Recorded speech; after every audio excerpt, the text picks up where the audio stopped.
Welcome to True Crime Hidden Files. Today, we explore a case that shattered a small town's tranquility and exposed secrets buried deep within a seemingly perfect marriage.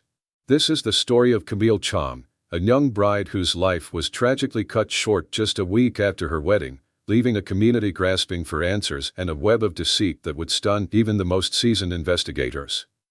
On a crisp autumn morning, the residents of Riverside Falls were rocked by the news that Camille Chang, a beloved 23-year-old elementary school teacher, had been found dead in her home, just days after celebrating what was supposed to be the happiest day of her life. Camille's wedding to Neal Douglass, a charming 25-year-old paramedic, was the talk of the town. Their romance had seemed like something out of a fairy tale, blossoming quickly into a whirlwind engagement and a lavish wedding that everyone in Riverside Falls either attended or heard about. The couple seemed perfect for each other. Camille's warmth and generosity perfectly complemented Neal's outgoing and charismatic nature. Friends and family were thrilled for them, believing they had found their forever in each other. But behind closed doors, not everything was as idyllic as it seemed. Just days after returning from their honeymoon, Camille was discovered dead by her best friend and maid of honor, Sonia Compton. Sonia had come over to check on Camille after several unanswered calls and texts, only to find the door unlocked and the house eerily quiet. The discovery of Camille's lifeless body on the living room floor sent shockwaves through the small community. In her grief, Sonia immediately called the police, her voice barely audible as she tried to explain the unthinkable. Detective Johnny Moon, a seasoned investigator known for his keen intuition and methodical approach, was assigned to the case. He arrived at the scene to find a distraught Sonia, who could barely hold herself together. Camille's body showed no obvious signs of a struggle, but something felt off to Detective Moon. The scene was too pristine, too staged, and the look of surprise on Camille's face hinted at an unexpected betrayal. As the paramedics arrived and began their work, Neal Douglass was nowhere to be found. His absence raised immediate suspicions. As the investigation unfolded, the seemingly perfect picture of Camille and Neal's relationship began to crack. Neal, the devoted groom who had captured the hearts of many in Riverside Falls, was now the prime suspect in his wife's murder. The more Detective Moon dug into Neal's past, the more he uncovered a trail of secrets and lies that painted a very different picture of the man everyone thought they knew. Caroline Reed, Camille's closest confidant, became an invaluable source of information. She described a relationship that, beneath the surface, was fraught with tension and doubt. According to Sonia, Camille had confided in her about growing concerns regarding Neal's behavior. She mentioned how he had become increasingly secretive in the weeks leading up to their wedding, often disappearing for hours without explanation and returning home with vague excuses. Then there was Burton, Neal's best friend and best man at the wedding. Andre was one of the last people to see Camille and Neal together before her death. During his interview with Detective Moon, Andre appeared nervous, his eyes darting around the room as if searching for the right thing to say. He insisted Neal couldn't have hurt Camille, but his reluctance to provide details about their last interaction raised red flags.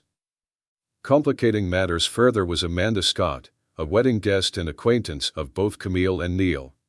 It was soon revealed that Amanda had a secret relationship with Neal before he met Camille, a fact that was known only to a few close friends.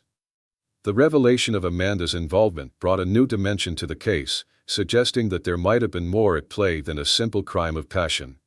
In the midst of this confusion, Dustin Powell, a private investigator hired by Camille's parents before the wedding, uncovered a series of emails between Neal and an unknown contact, discussing a plan that needed to be executed soon. These emails, combined with Neal's mysterious behavior and the growing list of potential motives, suggested that Camille's murder was anything but random. As the layers of this tragic story began to unravel, Detective Moon realized he was dealing with more than just a case of newlywed drama turned deadly. The web of relationships, hidden agendas, and secrets threatened to consume everyone involved. Each clue seemed to lead to another question, and each answer brought new, darker possibilities to light. The peaceful town of Riverside Falls was about to discover that even in the most seemingly perfect places, darkness can lurk just beneath the surface.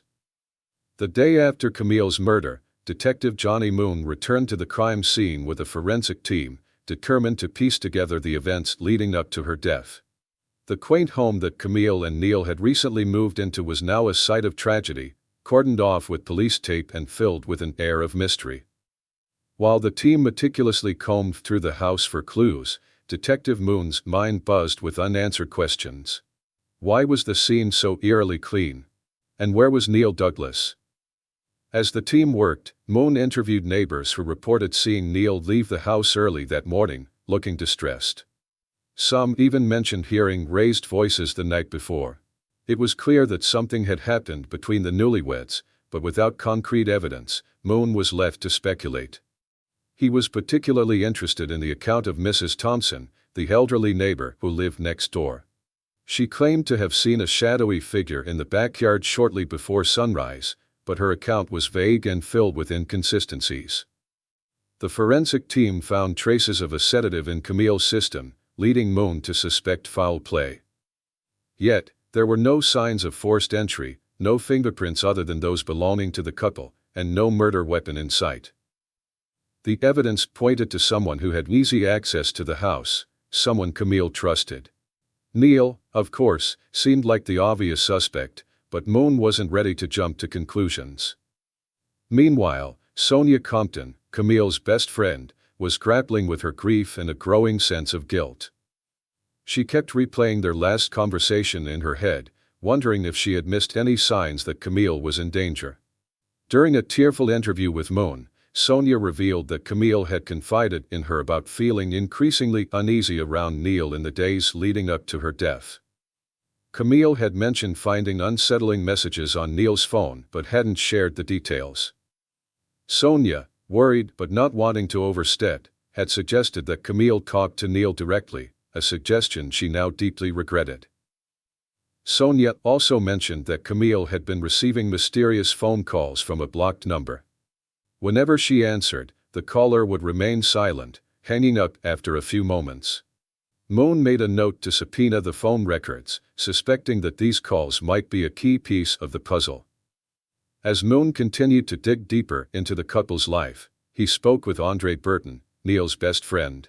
Andre seemed genuinely shocked by Camille's death but was evasive about his last conversation with Neal. Moon couldn't shake the feeling that Andre was hiding something. The detective pressed him on whether Neal had ever mentioned any marital issues or if he had seen any signs of trouble between the newlyweds. Andre hesitated before admitting that Neal had confided in him about feeling overwhelmed by the rapid progression of the relationship. He said it was all happening too fast, Andre recalled. But he loved Camille. He would never hurt her. Despite Andre's assurances, Moon couldn't ignore the inconsistencies in his story. Andre's hesitation and his anxious demeanor suggested there was more he wasn't telling. The detective decided to look into Andre's background, wondering if his loyalty to Neal might have clouded his judgment.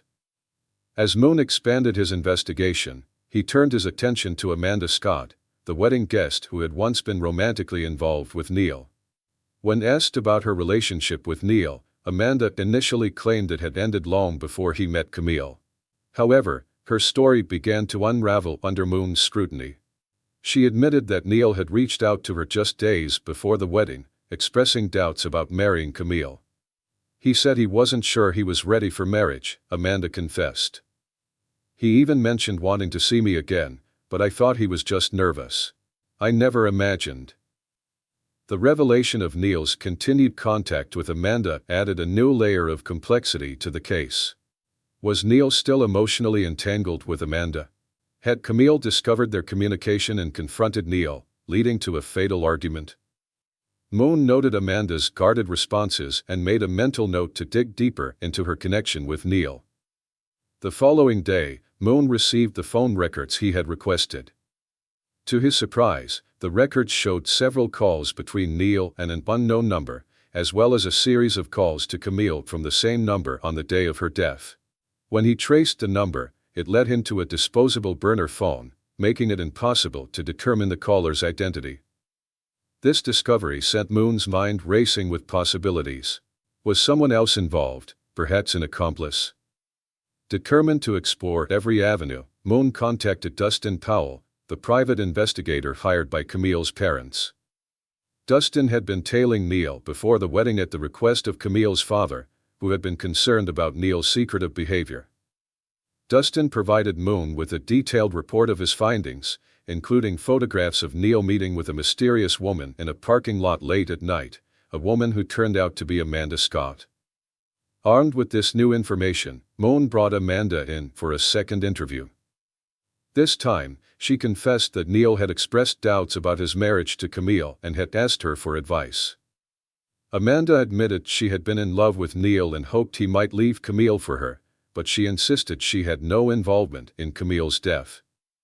"I wanted him back, yes, but I would never hurt Camille," Amanda said, her voice breaking.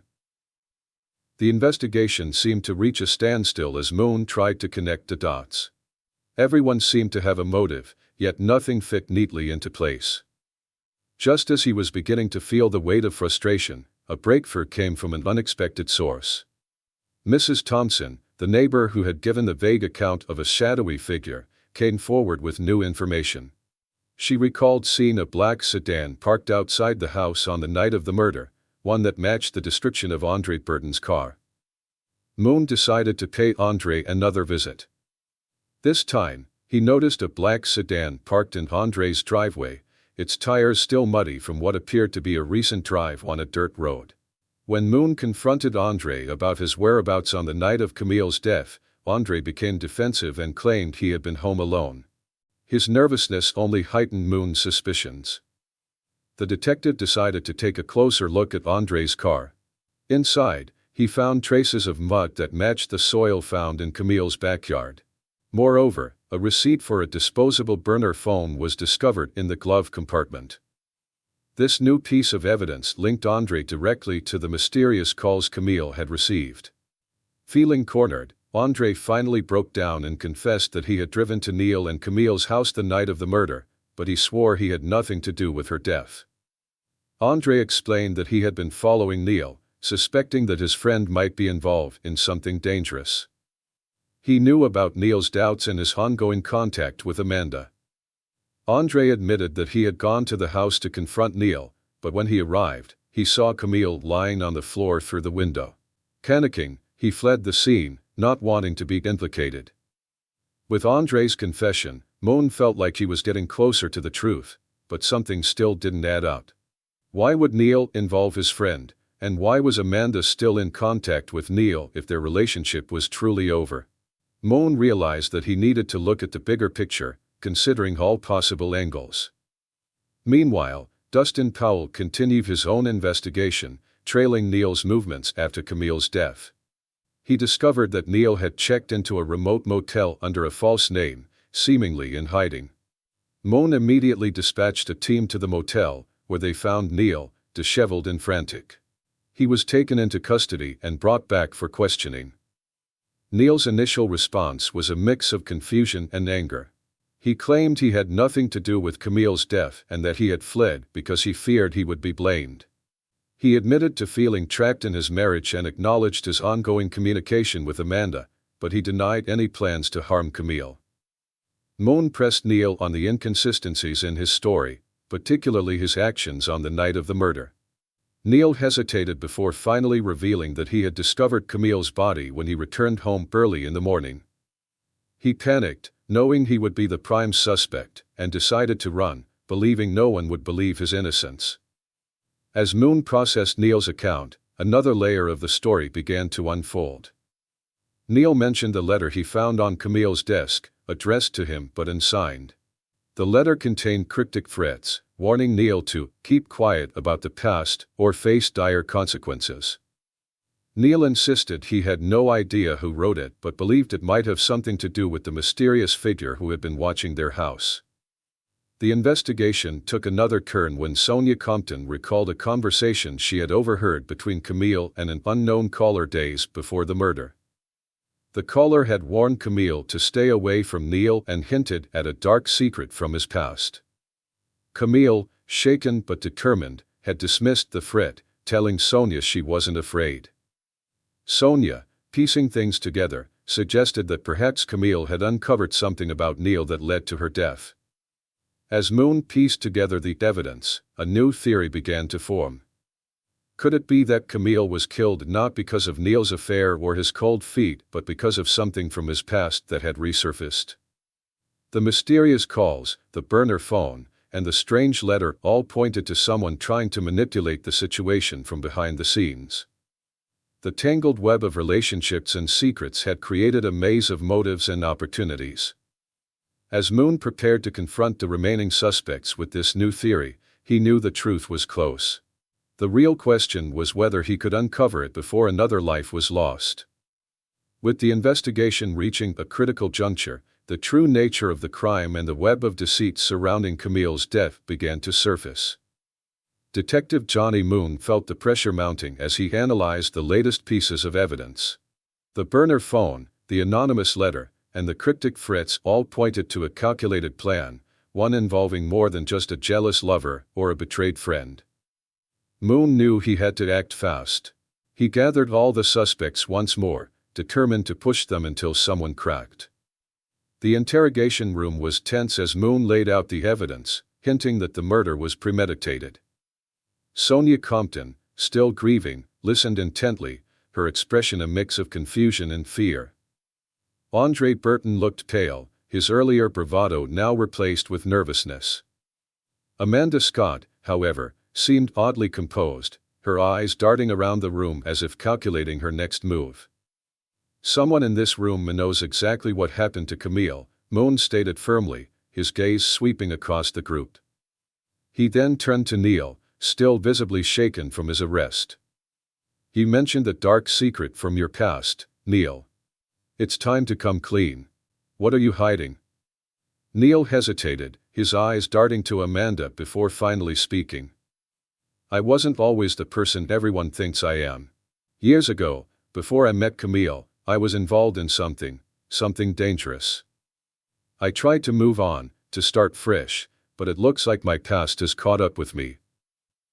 Moon pressed further, trying to coax more details from Neal, but before he could say more, Amanda interjected.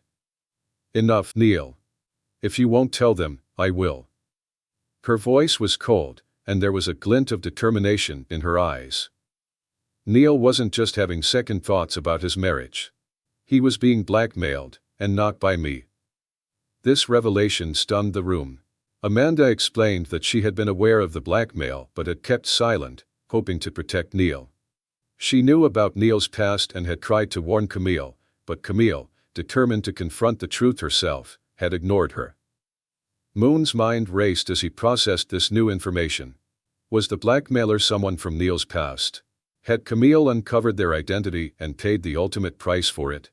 As he prepared to question Amanda further, the door to the interrogation room swung open, and an officer entered, holding a file. "Detective, we just received this. You're going to want to see it." Inside the file was a report from the lab, a match for the fingerprints found on the burner phone. They belonged to someone Moon had never considered, Sonia Compton. The room fell silent as Sonia's face went pale. She began to stammer, her eyes wide with fear. "I didn't. I was trying to protect her. I swear." Moon's heart pounded as he realized the twist this case had just taken. The investigation had led them down a dark path of secrets, betrayal, and deceit, but the truth was finally coming to light. And it was far more shocking than anyone could have anticipated. As the pieces of the puzzle started to fall into place, Moon understood that the web of manipulation and hidden agendas went deeper than he had ever imagined. The real story was beginning to unfold, and it would turn everything on its head. Detective Johnny Moon knew the case was reaching a tipping point. With Sonia's confession about the blackmail and her involvement with the burner phone, the tangled web of lies and deceit was beginning to unravel. The real story of Camille's tragic death seemed closer than ever, but it still remained hidden beneath layers of half-truths and secrets. As Sonia tearfully explained, she had learned about Neal's dark past months before the wedding.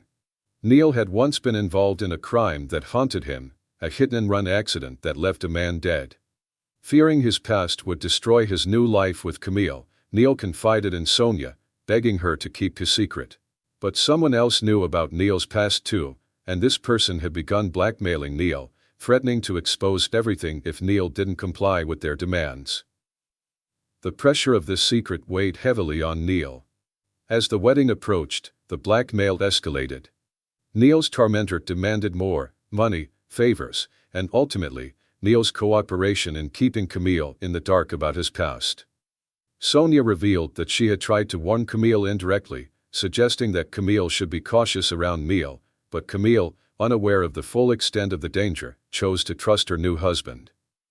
Moon pieced together that Neal's friend, Burton, had discovered the truth about Neal's involvement in the hit-and-run. Andre had always been envious of Neal's seemingly perfect life and saw an opportunity to exploit Neal's secret. Initially, Andre's intentions were not malicious. He wanted Neal to suffer the same way he believed the victim's family had suffered. However, his actions spiraled out of control when he began to manipulate Neal further, using the knowledge of his past to gain leverage. The climax of the story took a dramatic turn when it was revealed that Andre had not only orchestrated the blackmail but had also been present at the house on the night of Camille's death. He had planned to confront Neal, pushing him into a corner to force a confession or to further torment him with his guilt. But when Andre arrived, he found Camille alone, having discovered a hidden letter from Neal's blackmailer threatening to ruin their lives if the truth came out. Camille, confronted with the reality of her husband's deception and the threat looming over them, reacted with shock and fear. Andre, seeing an opportunity to escalate the situation, tried to coerce Camille into leaving Neal, hoping that her departure would finally break Neal. However, Camille resisted, determined to confront Neal and demand the truth. In a panic and fearing his plan was collapsing, Andre attempted to restrain Camille to prevent her from leaving the house. In the struggle that ensued, Camille fell, hitting her head on the corner of a table. The impact was fatal, and Andre, horrified by what he had done, fled the scene in terror, leaving Camille to die alone. Detective Moon realized that the murder was not a premeditated act of violence but rather a tragic consequence of manipulation and desperation. Andre's desire for revenge and his twisted sense of justice had led him down a dark path, where his actions resulted in an unintended death. The anonymous calls, the burner phone, and the blackmail all pointed back to Andre's attempt to control the situation and force Neal into a corner, unaware that his actions would lead to such a devastating outcome. As the investigation reached its conclusion, Moon understood that Camille's death was a tragic accident born out of fear, guilt, and unresolved grievances. The carefully constructed web of lies had finally been untangled, revealing a heartbreaking truth. Camille had been caught in the crossfire of a dark secret and a misguided attempt at vengeance. The case was far from the straightforward crime of passion it initially appeared to be, instead exposing the dangerous consequences of buried secrets and unchecked envy. The truth, now fully uncovered, left the community of Riverside Falls reeling from the realization that sometimes, even well-intentioned actions can lead to irreversible tragedy. As the investigation wrapped up, the small town of Riverside Falls was left in shock by the tragic and complex circumstances surrounding Camille Chang's death. Detective Johnny Moon reflected on the web of deceit, manipulation, and hidden secrets that had led to such a heartbreaking outcome. The case had unraveled not just a murder but a series of personal betrayals and moral failings that had left no one unscathed. Andre Burton, now faced with the full weight of his actions, was taken into custody. His initial intent to expose Neal Douglass's past and manipulate him into a confession had spiraled into something far more sinister. Andre had wanted to bring Neal to justice for the hit-and-run incident, believing that Neal needed to atone for his sins. But in his quest for retribution, Andre had become blinded by his obsession, failing to see the human cost of his actions. Neal, too, had to confront his past. His involvement in the hit-and-run, an event he had tried to bury deep within his conscience, had returned with devastating consequences. While not directly responsible for Camille's death, his secrets and lies had set the stage for the tragedy. Neal was left to grapple with his guilt and the loss of the woman he had loved, knowing that his dishonesty had played a crucial role in the chain of events that led to her untimely death. Camille's family and friends, especially Sonia Compton, were left to mourn her loss and reflect on the painful realities that had surfaced. Sonia, who had been caught between her loyalty to her friend and her knowledge of Neal's past, felt a deep sense of guilt and regret. She had tried to protect Camille in her own way, but her decisions had inadvertently contributed to the circumstances that led to her friend's death. The weight of this realization was a heavy burden she would carry for a long time. Amanda Scott, while not directly involved in the crime, had also played a part in the tangled web of relationships and deceit. Her own complicated feelings for Neal had clouded her judgment, leading her to actions that indirectly influenced the tragic outcome. Amanda's role in the story served as a reminder of how secrets, even those seemingly buried, can resurface with destructive power. As for Detective Moon, the case left a lasting impression on him. He had seen many things in his career, but this case was a stark reminder of the complexities of human nature and the unintended consequences that can arise from even the best-intentioned actions. Moon filed his final report, detailing the events and the revelations that had come to light. He knew that justice was not always black and white, and sometimes, it was more about understanding the full scope of a tragedy than simply assigning blame. The town of Riverside Falls would never be the same. The community, once tightly knit, now felt the strain of the secrets that had been exposed. Neighbors who had once greeted each other warmly now looked at one another with suspicion, unsure of who could be trusted. The murder of Camille Chang had left a scar on the town, a reminder that even the most serene places can hide the darkest secrets. In the courtroom, Andre faced the consequences of his actions. Charged with involuntary manslaughter, he was sentenced to prison, his life forever changed by the choices he had made. Neal, meanwhile, faced charges related to the hit-and-run incident from years earlier, forced to confront the sins of his past in a very public way. As the case officially closed, the community was left to heal from the emotional and psychological wounds it had endured. Camille's family sought solace in the memories of her kindness and love, choosing to remember the joy she brought to their lives rather than the tragedy that took her away. They vowed to honor her memory by supporting causes she cared about, hoping to bring some light into the world even in the face of such darkness. Detective Moon moved on to his next case, but the lessons of Riverside Falls stayed with him. He was reminded that the pursuit of truth is rarely straightforward and that every story, no matter how tragic, holds a lesson. In this case, it was a stark reminder of the dangers of secrets and the power they hold to unravel lives. Thank you for joining us on this journey through another gripping story here on True Crime Hidden Files.